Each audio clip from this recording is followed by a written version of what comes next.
Hello everybody.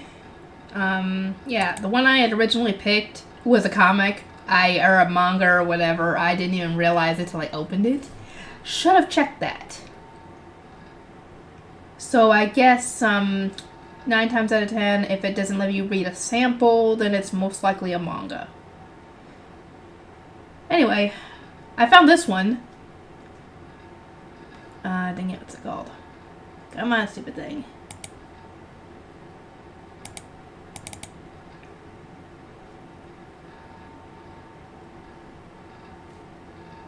I abandoned my engagement because my sister is a tragic heroine, but somehow I became entangled with the righteous prince. Good lord, that's a long title. Why do these titles have to be so dang long? I might have to shorten the title. Jesus Christ. But I read the sample, and I liked it so far. So let's continue. Let's get started with this. I shouldn't say continue because I just started this one. Prologue. It's very human to believe you are the main character of your own story. And what, because, I mean, hello, you're the main character of your own story because no one's gonna live your life but you know, but, and whether that story is a comedy or a tragedy, well, that depends on you. My half-sister had a particularly strong case of main character syndrome. Oh, God. I've heard so many people on TikTok that have seen people with main character syndrome, and it's so cringe, sad, and so, depending on the situation, funny. She was convinced that she was a tragic heroine and acted the part every chance she got to avoid scrutiny. She would burst into tears and cry, "Nobody cares about me!" Which, when paired with her beautiful girlish looks, masterfully garnered sympathy from those around her. "Oh, my sweet big sister, what a beautiful beret you have in your hair. I think it would suit me better. May I have it?" "No. No, Jill, I only just bought it, and I like it very much. That should have been the end of the conversation." "No, how cruel of you. Why must you always be so mean to me?" Dealing with that sounds exhausting, to be completely honest. This exchange happened yesterday, and she cried her eyes out before I could even finish saying no. Yeah, like I said, I am so glad I don't have a sibling like this, or I don't know what I would do, but it would just be so freaking embarrassing, so bad, so awkward, especially if one of the parents is on their side, without any proof, which is sadly the case in this situation. My stepmother heard her crying and said, "Jill, is something wrong?" "Oh, there you go again, making poor Jill cry, you wretched child." Hello, ever think of hearing her side of the story? "Oh, please don't scold Leia, Mother. It's all my fault. I was selfish and asked Leia if she could show me her beret." Liar! You wanted her beret, and when she didn't want to give it to you, that's when you pulled all the waterworks. What a sweet girl you are, Jill. Can't say the same for Leia. It was a vicious, unending cycle. My eyes filled with frustration whenever I had to listen to my sister and stepmother blathering away. With things being the way they were, my sister and I couldn't help but grow distant. In fact, I was scared to have anything to do with Jill. In the past, I would push back every time she was selfish with me, but her superb acting talents meant that everyone ignored my side of the story. So I'd resigned myself to my fate. All I needed was for somebody to understand. I was so sure that one day somebody would understand my plight, but I learned firsthand just how naive that fantasy was. That fantasy's gonna come to an end soon, girl, and you're gonna actually find someone who actually doesn't believe it. The melting of the snow signaled the end of winter. On this spring day, with the winter's chill still lingering in the air, Philip, the son and heir of Duke Gilbert, invited me to his house and said, "Leia, I think you know why I'm breaking off our engagement. I'm aghast that you have been abusing your poor little sister right under my nose." Dude. And again, here we go again, where they believe the little sister over her with not getting both sides of the story first and no proof. I was utterly dumbfounded. I had no idea what I had done wrong. All the unfounded accusations only made my head ache. He seemed to be under the impression that I was abusing Jill. That much was easy to decipher from the look of utter disgust on his face. Jill was in tears when she came to me. She said that you brag every day about how you served the kingdom as a saint. And you mock her and call her useless for failing to become a saint herself. Oh my god. She said that the daily abuse affected her so much that the mere sight of your face gives her heart palpitations. Such a big word for somebody who believes the crocodile tears without getting the side of the story of your fiancé first. Seriously. Philip proceeded to outline all the ways I had supposedly abused Jill. I was a saint. That part was true. And Jill had failed the saint exam due to a lack of natural ability, which makes me wonder something. What does she mean by natural ability? Because actually this will get touched on in a bit, because I found it during the sample, how they, tried to become saints. But I never once mocked Jill for it. I could swear that before God. I did remember that she asked me what my work as a saint entailed, and I remember giving an answer. In Jill's mind, my response was likely warped into boasting about my own achievements. You asked a question. She answered. How was I boasting? Jill was a genius at twisting the truth and presenting it in such a way that it sounded believable. It was so bad that if I didn't keep my wits about me, I would even start to believe that I was truly at fault. That was why Philip had so readily believed the lie that I was abusive. I heaved several silent sighs of frustration. What a mess I've gotten myself into again. I have never abused Jill. And I'll swear this before God I'm assuming she was going to say if I have to. There you go. Flaunting your sainthood again. How is that flaunting her sainthood? She's trying to say that she will swear before God, which I'm assuming is like a sacred thing to not take lightly, that she doesn't abuse her sister. So that should tell you right there that she's serious about what she's saying. Whatever. You seem awfully proud of your own abilities, but if you think your superior talents will let you get away with anything, you're sorely mistaken. If you truly consider yourself a saint, why don't you try acting like one? I want to smack these people so badly and tell them that your daughter and sister and whatever is not a saint. Or not really. Well, she isn't a saint, but I mean, she's not like an angel, she's not innocent. Anything I said was shot down on the grounds that I was boasting about my sainthood. Despite all his accusations, I did not believe that my sainthood let me get away with anything. I never once bragged about being a saint either, but Philip had received Jill's story as gospel. He had already written me off as the enemy. Alright, let me approach this from a different angle. Please listen to me. Won't you believe Leia Wistoria is a humble human being? It's unfair to take Jill's story at face value. Now you accuse Jill of lying? Well, dude, I'm telling you that I don't abuse my sister. Which means that she is lying. Tears streamed down her cheeks while she pleaded her case to me. Her voice was so frail it could disappear on the wind. Aren't you her sister? How could you be so cruel to your own flesh and blood? I simply cannot fathom it. Oh. I'd wager that at least some trust for me remained in Philip's heart, but sadly my plea was in vain. You should have known that was coming, girl. The minute that he kept on believing what Jill said over you, without even getting your side of the story first, you should have known that ship had sailed. Instead, he sobbed and begged me to pity poor Jill. Could it be that my little sister's main character syndrome is contagious? No, he's just a gullible little boy. Seeing the tears on Philip's face made me believe that had to be true. Even in circumstances such as these, Philip couldn't abandon the premise that Jill was the tragic heroine of the story. My voice didn't even reach him. The sad truth was that the more I tried to refute Jill's story, the more certain Philip became that I was evil incarnate. If you were evil incarnate, I doubt they would have let you be the saint.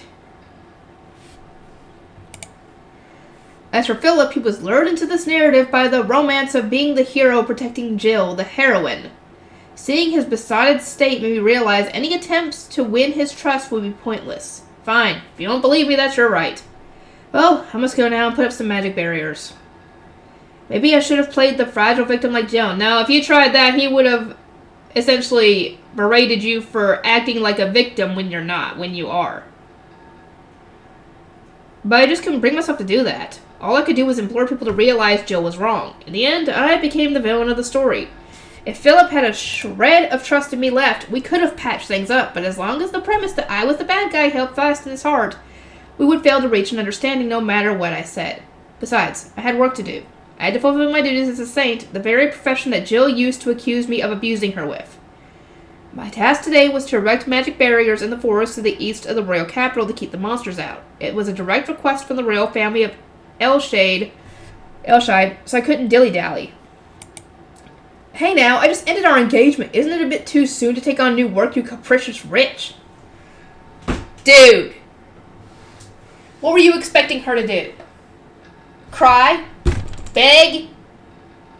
Plead for you to take her back? That you were sorry? Dude. At this point in the exchange, Philip finally lost his composure. It's too soon to take on new work? You're one to talk, Philip. I thought you wouldn't even listen to me. I felt that he was the capricious one for not even hearing his fiance's side of the story. That's what I'm saying. And I wanted to say so, but I knew it would accomplish nothing. Above all else, continuing to be there was painful, and I wanted to leave as quickly as I could. As far as I was concerned, I was better off single. At least when it comes to him, anyway. I'm sure you'll find someone better. Who wouldn't be swayed by your sister. My father would probably scold me for ruining my engagement to a duke, but I assumed Philip would approach Jill next. More than likely.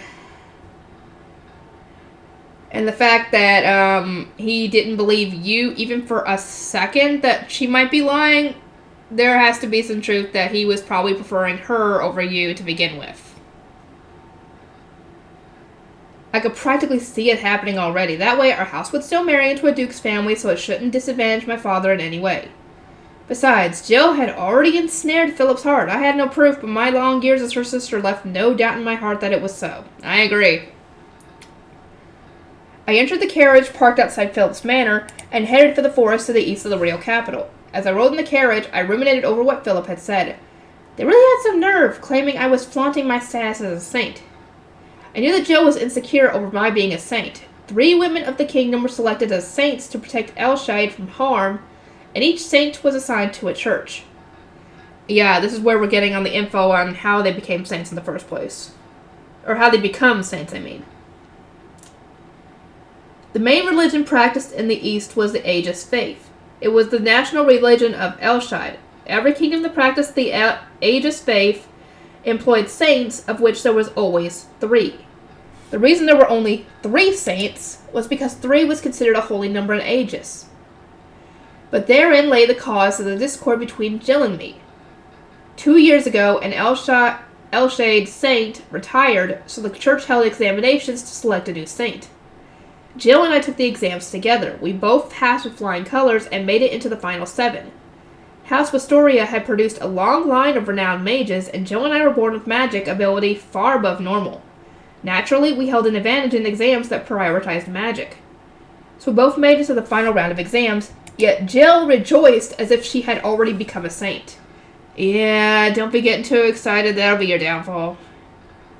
I remember how delirious with excitement she was that she would finally achieve her dream of being a saint, ignoring the fact that only 1 of the 7 remaining candidates would be chosen. In the end, I was the one chosen to be a saint. I would never forget the look on her face that day. When she stared at me, her eyes were filled with an antagonistic contempt I'd never seen before. That's probably what started this whole hatred of you, essentially.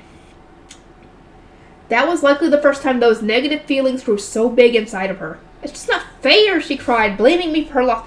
It's not her. She wasn't the one that gets to pick who gets to be the saint. Whoever is the one in charge got to pick. And I'm assuming it was based on magic, probably religious knowledge, who knows what other factors, maybe we'll find out. But yeah, you had to have failed in some kind of regard. Fall short. In order for her to have been picked.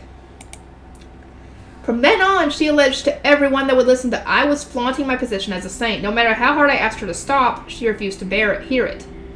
Little did I know that this incident would escalate into what had just happened. When the carriage arrived at the forest, I let another little sigh escape me. My heart feels so heavy. But I had to put up my barriers, so I chased that thought out of my head, and I got out of the carriage to see what condition the forest was in. Ah, I see. According to these traces, the barriers were destroyed quite a while ago. I'll need to do a full-scale barrier incantation. When I surveyed the forest, I found the barriers to be in a sorrier state than anticipated. Monsters could just waltz in as they pleased. I need to take care of this as quickly as possible. I knelt, looked up at the heavens, and prayed. My prayer let me borrow God's powers, which I converted into light magic to activate my 5 stels into a summoning circle. That summoning circle would serve as an area marker to erect a protective barrier that would cover the entire forest. Are you Saint Leia? Dude, why are you interrupting her while she's working? Wait till she's done and then talk to her. I twirled around, surprised by the voice suddenly behind me. Are you the insolent saint who has been abusing her little sister? Dude, why are people in this world not smart? Oh, they believe they believe what someone says, not even getting all the facts first. Dudes, y'all are stupid. And there before me stood Eric Elshide, the kingdom of Elshide's crown prince. He had beautiful silvery hair and deep blue eyes that I could lose myself in. Having those eyes turned on me made my heart skip a beat. Why is the crown prince talking to me? And he was talking just like Philip, accusing me of abusing my little sister. What in the world was happening? That's what I'm wondering. What is wrong with the people in your world? Do people lack common sense and the ability to think for themselves?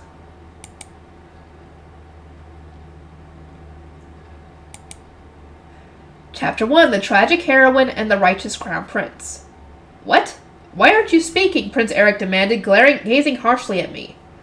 Though I was nervous, I was quite offended that he would be so rude to a stranger. Crown Prince or no, it was less than pleasant first impression. Prince Eric, it is an honor to meet you. I am Leia Wistoria.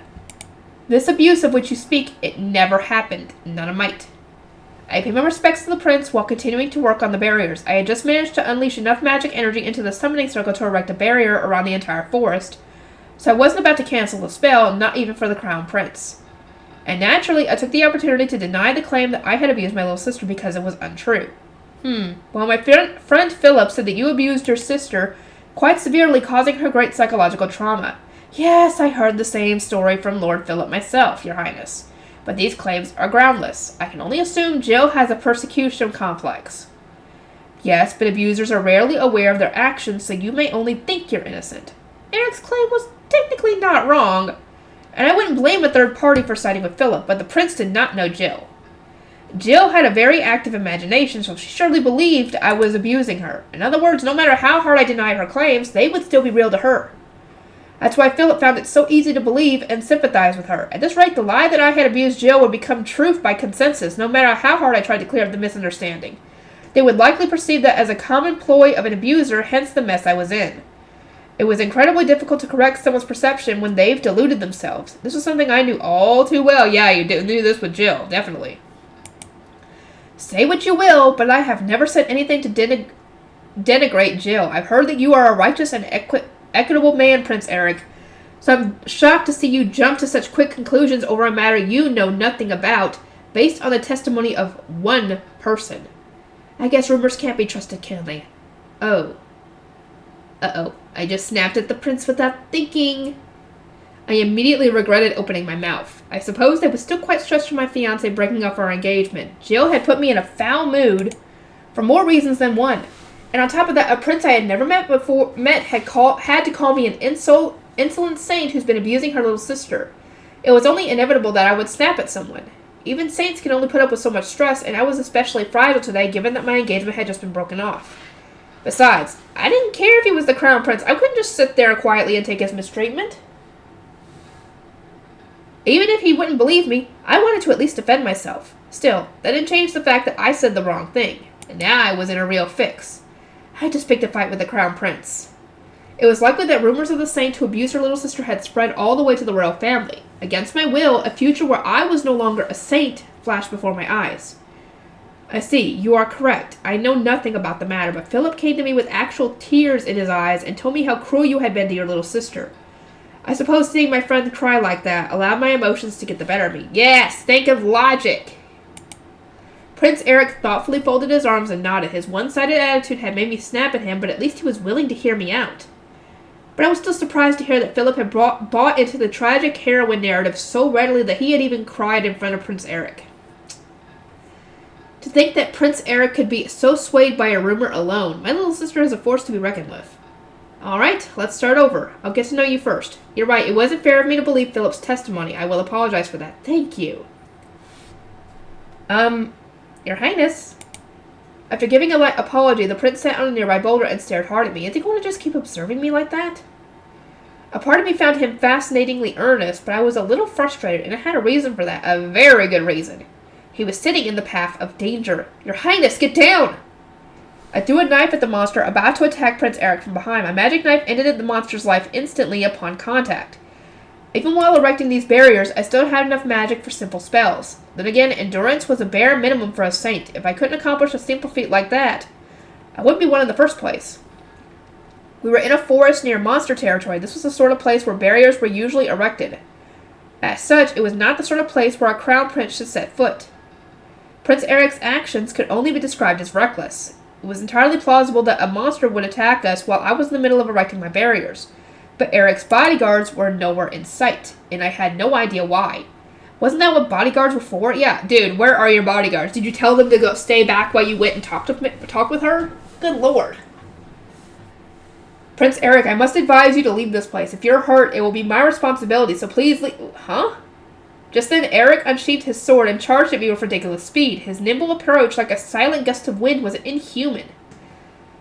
Don't worry, I'm strong. I usually keep a bodyguard with me, but I am able to defend myself, he murmured in my ear. Dang, he got that close to you.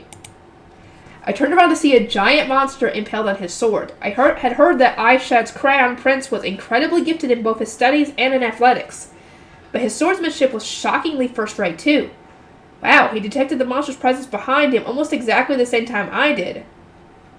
As a saint, I was conditioned to notice monsters swiftly, but Eric's reaction time wasn't that different. He couldn't have achieved such sharp reflexes with a half-baked training regimen, which means he trained very well. I have many enemies. This may sound odd coming from the Crown Prince, but this kingdom is rotten to the core. Ever since I started fighting the corruption festering in Elshide, I now have to fend off would-be assassins. Assassins are targeting you? You? Crown Prince Eric? Yeah, and we captured a dozen of them today alone. That makes me wonder how many you've caught in a week, or even longer. Naturally, they'll all be executed after an interrogation. It's to be expected when you target the life of the future king. But punishing people for their unforgivable acts has led to some rather pesky consequences. Eric confessed his sense of justice had put his life in danger in such an offhanded manner, he may as well have been describing the life of a stranger. I figured that went to show just how tough the experience had made him. He couldn't even trust his own bodyguards. Oh, that's probably why then. I have no complaints regarding you as a saint. You've shown your skill well enough. Don't mind me, just keep putting up those barriers. He sat on the boulder again and crossed his legs and continued to stare at me. I hadn't been observed while erecting barriers since my training days, so it made me a little nervous. Meeting the Crown Prince in such a peculiar way was baffling, but I shook off my confusion and focused on the barrier before me so I could at least finish my job. I faintly heard the ringing of the evening bells from the city. My task for the day is done, so I'll be taking my leave now, Your Highness. Wow, that's a saint for you. You work fast. I guess I'll head back to the palace too. See you later. I bowed to Prince Eric, then I got in my carriage and headed back. He said, see you later, like he was going to come here again tomorrow. Things really have taken a strange turn. Since Eric had watched me work the whole time, I was much more tired than usual. All in all, today really was a series of troublesome events. I wonder if my father already got word of my broken engagement. I was exhausted enough as it was. The thought of receiving a lecture when I got home made my heart pound. It truly was a pity that I couldn't cure my headache with magic.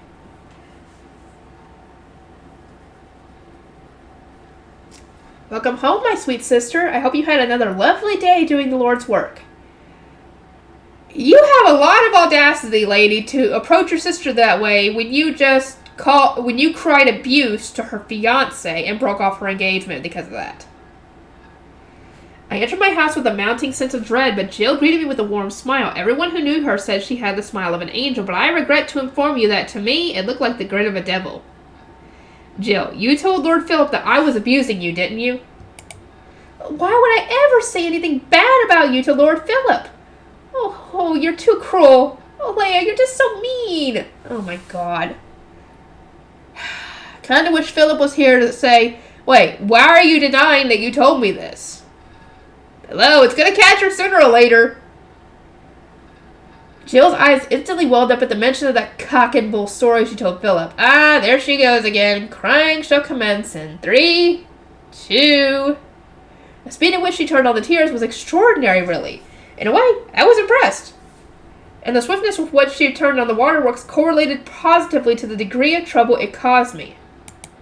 But the real trouble always came after, because whenever Jill cried, she would always make an appearance. Leia, you yelled at poor Jill again, didn't you? Why can't you be nice to your baby sister? Just look at how scared she is. My stepmother, Catherine, stormed down the stairs. My birth mother died when I was little, and Catherine was my father's second wife. I guess polygamy is a thing in this world. She was Jill's mother, and she harbored a grudge against me for some reason.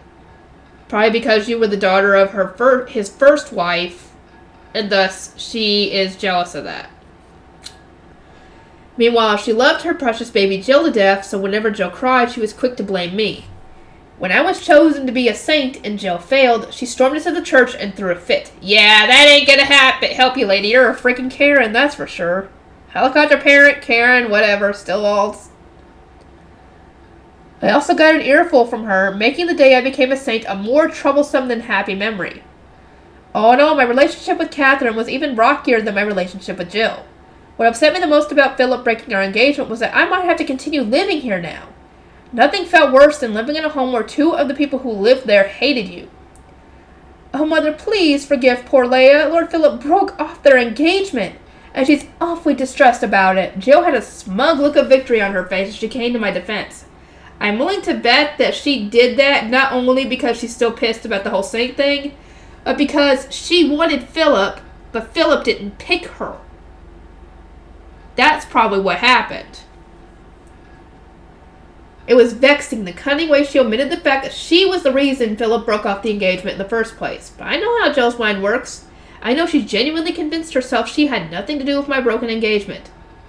I was angry, but I had resigned myself to my fate. I knew all too well just how powerful her self-delusion was. I don't blame Lord Philip for falling out of love with a cold, heartless girl like you. If only he had chosen Jill from the very start, we could have been spared from this trauma. If only he had chosen Jill from the very start? So I take it that Lord Philip has already... Yep, of course. Lord Philip was gracious enough to ask if he could marry our sweet Jill and protect her from all the harm that comes her way. He added that he doesn't want to have a thing to do with you and your rotten personality anymore. You do realize that if he marries Jill, he might have to see her sister at family events, correct? Whatever. As Catherine detailed Jill's engagement to Philip, it was clear that he had feelings for her. After all, this was the guy who ran to Prince Eric in tears, pleading for justice. He wouldn't have done that for a girl he didn't care for. Even Philip wasn't that weird. He might be, dude. But proposing to a girl the same day he broke an engagement with her sister? I don't think he could be any more unprincipled than that. And Philip called me capricious. He's one to talk. That guy moved on way too fast. Yeah, definitely. Various feelings roiled inside me. Before I could put any of them into words, my stepmother's scolding began. I hope you've learned your lesson, Leia. I don't care how talented you are as a saint. If you're rotten as a human being, you'll never be happy. A heartless girl like you is destined to marry a scumbag. It was a sort of free-floating hostility that would make anyone lose their temper. But if I fought back, I could already hear my words being twisted and exaggerated against me later. It would result in nothing but added stress, so all I could do was ignore her.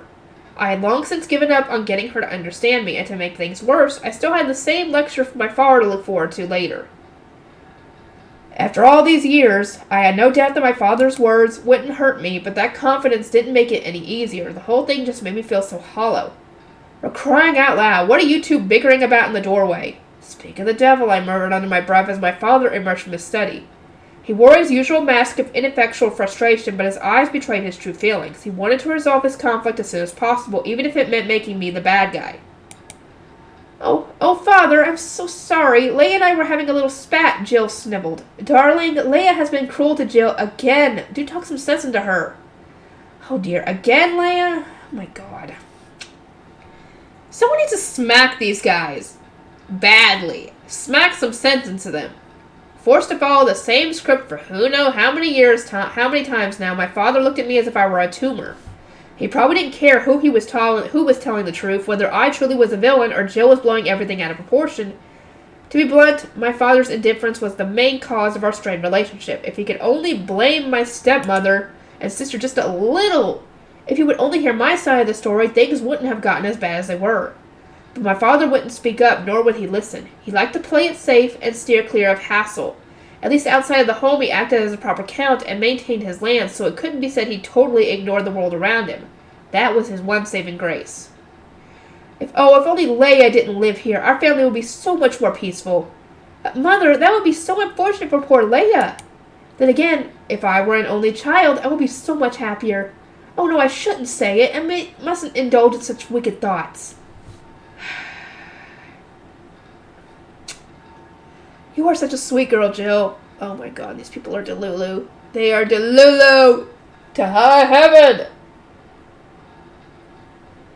Jill was shamelessly voicing her inner monologue. It would have been nice if she'd at least made an effort to hide her true colors. That pair truly did believe they would be better off without me, so it was a shame they couldn't get rid of me by marrying me off to Philip. But then again, if my leaving would make their lives so much better, it was baffling why they'd sabotaged it. I know!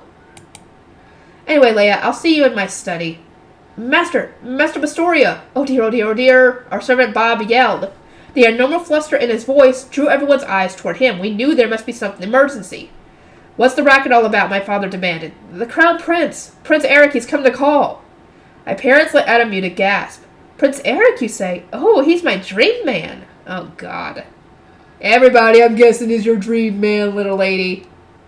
Ever since I was a little girl, I wished to live with Prince Eric in the palace. Our household erupted into a frenzy of activity. Jill wiped her eyes and quickly smoothed her hair. I guess she had a thing for Prince Eric, of course. The way she raved about him with stars in her eyes barely an hour after accepting Philip's proposal. Talk about turning on a dime. She could teach a class.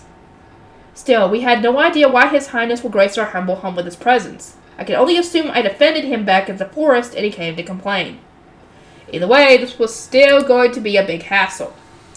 I just wanted to go to my room and lie down, but that would have to wait. All I could do was sigh again. Seemed like I was doing a lot of that today. Well, my goodness, our house has been blessed by royalty's presence. If only we'd known sooner, we could have given you a proper welcome. No need to concern yourself. It was my fault for barging in unannounced, Count Pastoria. Let's get straight to the purpose of my visit. I have a very important favor to ask. The prince's sudden announcement made my head tilt in confusion. The prince wants a favor? What could it be? I can't think of anything. What could my father do for him? Loan out his lands for some royal project? That was the only thing that came to my mind. A favor of us, your highness. Please, ask anything and we shall comply. I will do anything in my power to fulfill any request of your highness. Even though my father had no idea what this request might be, his answer was automatic. It was only natural for him to say he would do anything in his power to help. He was speaking to the future king, after all. If my father had a chance to get on his good side, he would. Of course, makes sense. Everybody would. Everybody be kissing ass. I truly appreciate your commendable attitude. Well, here's my request. I wish to employ your daughter, Saint Leia Westoria, for some time as my bodyguard. As such, she shall need to reside in the palace. Another muffled gasp from my parents. What is he saying? Come work at the palace was the last thing I imagined. At the prince's unexpected proclamation, my happy home descended into chaos. Naturally, I was just as surprised as everyone. I was so stunned that my mouth gaped. Despite the tumult in my mind, I felt the chill of Jill's terrifying gaze upon me. She stood there trembling and clenching her fist with the most bitter expression. I didn't know what exactly she was bitter about, though I imagined it had something to do with the prince ignoring her and asking me to serve him at the palace. Yeah, I agree. Oh yes, I see. You'd like Leia to be your highness's bodyguard, yes? I feel that might present some logistical issues. She's been quite busy erecting barriers every day. My father answered the prince's proposal with an incredibly sensible answer. He was right. My current work request came from the crown, and while Prince Eric did indeed belong to the royal family, I couldn't simply turn my entire schedule upside down at his behest. That aside, the prince sure was an oddball for wanting me to be his bodyguard. Sorry, I was checking the time. I thought I heard the buzz. I was like, what? When I was suspected of abusing my little sister, I couldn't understand why he would want to have someone like me close by. Quite right, Count Mostoria, but this is not a selfish whim of mine. It's a direct request from His Majesty the King. And you needn't worry, we already sent a request for a saint through the church. I have their agreement here. I'll have a look at it. Yes, that is indeed a direct request from His Majesty. If the king himself sent a request to the church, it must be a very important assignment, and there was precedent for it. A saint's job was to maintain the kingdom's prosperity, and protecting the prince was part of that. But a saint's job was to maintain the kingdom's prosperity in a general sense. In fact, asking a saint to be a personal bodyguard for a prince was the rarest of requests. Your Highness, I understand this is a direct request, but I have other duties which I must attend to. I know you're busy, but you don't need to worry about that either. I will adjust my responsibilities to accommodate your own. Accommodate how? Just as I did today. I will shadow you as you carry out your tasks so we can be together at all times. What in the world was Prince Eric even suggesting? Looking back at our exchange just now, I told Prince Eric I was busy with my own saintly duties, and he didn't even bat an eye when he said he would shadow me. It doesn't make sense to me. It's hard to believe that he would turn his whole life upside down just so he could be near me at all times. Even though he said he wanted to keep me not just close, but as his bodyguard specifically, it didn't make sense that he would tag along while I saw to my duties, even if I were acting as a bodyguard. My mind started to swim as the conversation took an even more incomprehensible turn. Shadow her, you say? Your Highness will shadow Leia at her job? Indeed, I want to determine whether or not Leia is suitable to be a saint of Elshide, so I'm taking the opportunity to observe her at work. This is all included in the order from His Majesty. I was finally starting to understand. Apparently he was going to observe me like he did today, except with permission. It all seemed very dignified. While I doubted it was normal for a person to observe their own bodyguard while being protected, for someone like Prince Eric, whose sense of justice was stronger than the average person, the idea wasn't that bizarre. The time we'd spent together so far was brief, but I did get the impression he was a bit of an enigma. I never thought I'd hear the phrase, "I'm going to always be by your side," outside of a romantic context. I guess I'm just not cut out to be a romantic heroine. In fact, I was the polar opposite of Jill. I didn't seek out romance, and I wanted to avoid abnormal situations like this, if at all possible. Well, if His Majesty has granted permission, then it is not my place to question. Ah, yes, I see. Understood. Well, we will happily leave Leia in your care at the palace. But father... Yet another muted gasp. Her voice rang out, a shriek louder than any I had heard from this person. Just before our father could give his final approval to Prince Eric's request, she had cried out to interrupt him. Jill, whatever is wrong? You know I don't usually hear you raise your voice like that, and in front of His Highness even. Do be more careful. My father looked genuinely baffled by Jill's abnormally loud voice as he rebuked her. Jill, with a sour look on her face, gasped in horror, then immediately smiled peacefully. She was always quick to change her mood. What has she been so upset about since I came home? But father, if Leia moves into the palace, I will miss her terribly. It was so unexpected that I almost blurted out, "You'll never miss me, and we all know it." I was just so taken aback by her claim that she would miss me that I couldn't even figure out her true goal. I guess to keep you away from the prince, I guess? It's the only thing I could think of. But Jill, didn't you just say minutes ago that you would be much happier if Leia were God? That's what I'm saying. Her saying one thing in front of people and then saying something completely different later in front of the same people is going to come back and bite her in the butt. And it is. What? Oh, but I'd never say such a thing. Leia is such a kind, sweet big sister to me. I want her to stay by my side forever and always. But yours must be defective. Jill would never say anything like that in earnest. Like I said, she's trying to keep you away from the prince, her dream man, so he doesn't accidentally fall in love with you. Duh. Okay, what am I saying duh for, considering he has not given any kind of...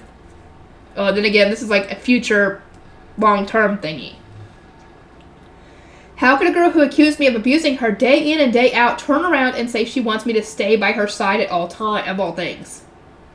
It was a clear contradiction, but to an outsider who only saw her at this moment and not how she was every day, she surely seemed like a sweet girl whose love for her big sister was unwavering.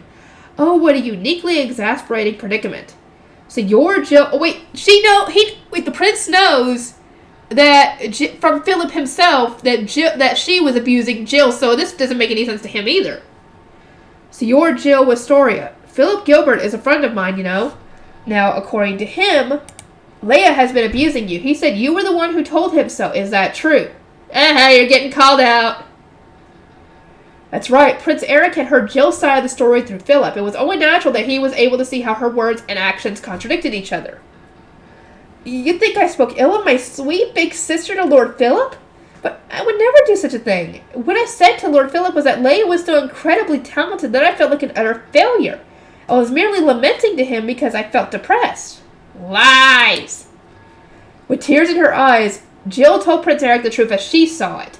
She was good at putting on a pretty face and getting people to believe her side of the story, but that wasn't her only talent. By turning on the waterworks, she avoided deeper questioning and furthered her own agenda. Regardless of the truth, the look on her face had the power to make you believe you were mistaken all along. I figured Eric would let up on her now. Alright, if what you're saying is true, that means Philip is either a painful embarrassment of a man who deluded himself into thinking your sister was abusing you, or the story you told him was intentionally misleading. Now then, which is it? You getting called out and it's not working on him? Yes! Finally she gets some validation. Finally! Sorry, I'm stretching.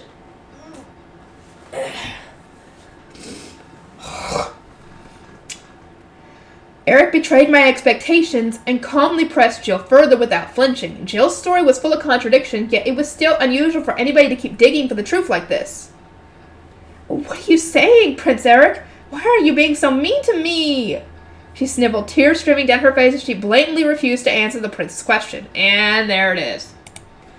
Whenever Jill's hypocrisy was pointed out, she simply turned on the waterworks. I ended up looking like the villain, and Catherine would scream my ear off. Even more grating was how my father and other men would then always stop questioning her and apologize. They would back down immediately, perhaps to avoid further hassle, and take the blame themselves. Jill had come to expect this treatment from everybody, and that only made her worse.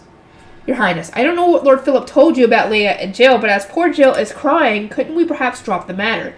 And just as I foresaw, my conflict-avoidant father begged Prince Eric to drop the matter. Jill was still sniveling. I was almost impressed at how beautifully she could keep those giant tears rolling. I watched Prince Eric, wondering what his next move would be. Jill, do you honestly expect those tears to fool me? Yes! Haha, he ain't fooled. Please don't make me laugh. Such antics can't twist the truth. Oh, how much easier my life would have been if they could. Speaking as someone who's experienced a crying lady who nearly stabbed me in the back, I frankly find the situation most unpleasant. In a tone that was both calm and firm, Prince Eric sent Jill the message that her tears were futile. His voice was quiet, yet filled with a distinct rage. All those assassination attempts had made Eric immune to tears. I had to wonder what circumstances led to a crying lady attempting to stab him in the back. I imagine that he caught her trying to get close. She turned on the waterworks to try and gain sympathy like she's doing, and if he almost fell for it, she tried to stab him in the back. Oh, what? Prince Eric, you're just too cruel. Prince Eric's harsh rebuke made Jill sob all the louder. Not knowing what I would even call this scene, all I could do was stand there in a daze and watch. The prince was disgusted by Jill, that much was clear, and my father was more troubled than I had ever seen him before. Well, one thing has been made quite clear. The accusations of Saint Leia abusing her little sister Jill hold not an ounce of truth. Jill admitted so herself, though there's no doubt, in which case there are no issues with Leia's ability to be a saint. To settle the matter so quickly is truly a blessing. Now I can take her back to the palace with me with a free conscience. Now, wait just a minute, Prince Eric, Catherine snapped. It was clear she just wanted to stop me from going to the palace. Leia is abusing Jill. She just tricked sweet, fragile Jill into not noticing it. If you take her back to the palace with you, she will surely cause you trouble. Mark my words. You do realize that if that ends up happening, he could just handle it. Easily. So, yeah, it's not going to be a problem for him. Whether it ends up being true or not, he can handle it. Tricked Jill into not noticing, you say. Would a girl who deliberately or not told a misleading story about her sister abusing her really not notice such a thing? Now let's set aside the question of whether or not abuse has taken place. I'd like to determine that for myself, if you please. Oh, I suppose that would suffice. As long as there is a possibility of abuse, it's best that the sisters live apart. Wouldn't you agree, Count Wistoria? Yes, quite right. As long as your highness finds the arrangement acceptable. This time the muted gasps came from Catherine and Jill. From their expressions, it looked like they'd gotten the opposite of what they wanted. Or wagered. It is decided. Leia, starting today you will be my bodyguard, and I won't take no for an answer. Also, it would be best if you left this house. Prince Eric, your highness, wait! Leia does not belong in a palace. Where are you taking her? You mustn't. Oh, Prince Eric, please, please don't take my sweet sister away from me. As Prince Eric grabbed my hand to lead me out of the house, I'm guessing you're not even going to get your stuff, Jill forgot her tears and jumped to her feet in protest. Her voice was like a howling animal, but without so much as a nod in her direction. The prince tugged on my hand and whisked me into his carriage. I, too, was stunned by the sudden turn of events, and before I knew it, I was at the palace. Seriously, I had no memory of the ride over there. And that was how the new chapter in my life began. And this is where the set-free sample of the story ended, so I don't know what happens next. Have a seat. Do you take sugar in your tea? Excuse me, what?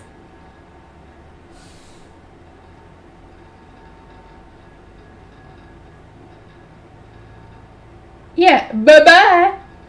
Have fun with Mr. Phillip. Y'all two deserve each other. Hold on. Let me see how long. I think I'll end this off here. And I will see you all in the next one.